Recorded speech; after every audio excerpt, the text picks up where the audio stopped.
Quite unthinkable. But from the very first minute, it was clear something was wrong. England couldn't even pass the ball. Gerrard again, and that's a poor pass as well. Gerrard's passing in the first half has been well below the normal standard. The shared mental model had collapsed. Fear of failure was back. But I think, again, a tension came through the player, and this is something Eriksson will have to address with Willie Rilo during the World Cup, this sort of tension. And it spread throughout the team. Then, out of the chaos, just one of the cultural architects stepped forward. David Beckham had the game of his life.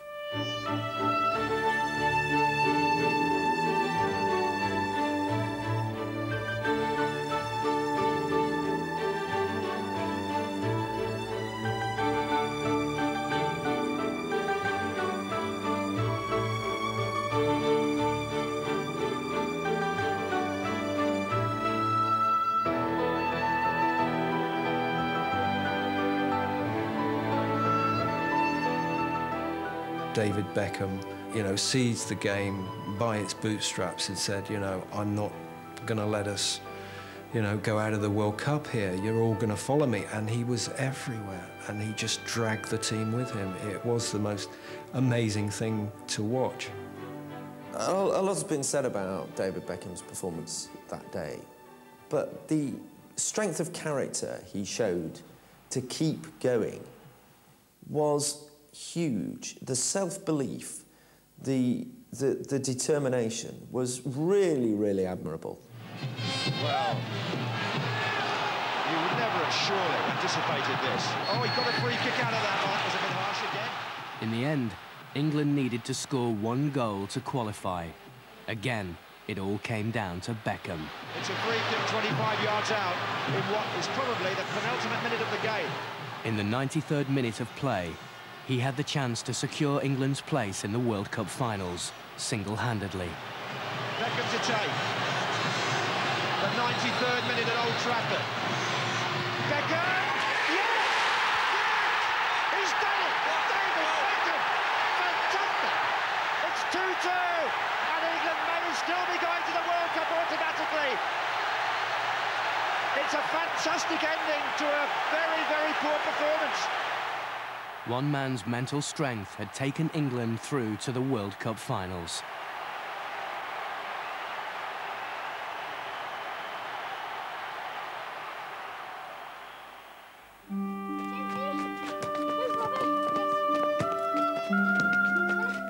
The science of psychology had done wonders for the England side.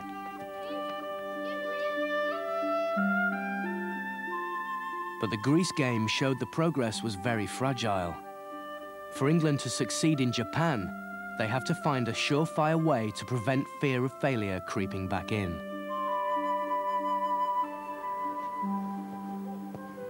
And there is an answer.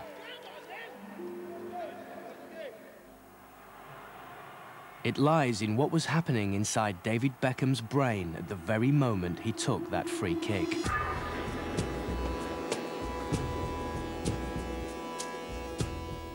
Let's take David Beckham doing a free kick. It's very topical. Why does he manage to do it so often and so well?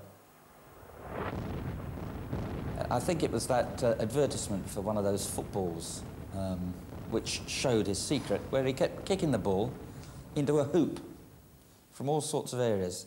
And he must do that every day of every week of every year, hours and hours at a time, so that he could do this in his sleep. Now, that's an interesting thing. He probably does do it in his sleep.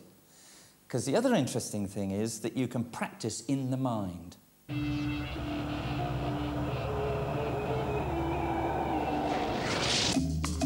The model is like this.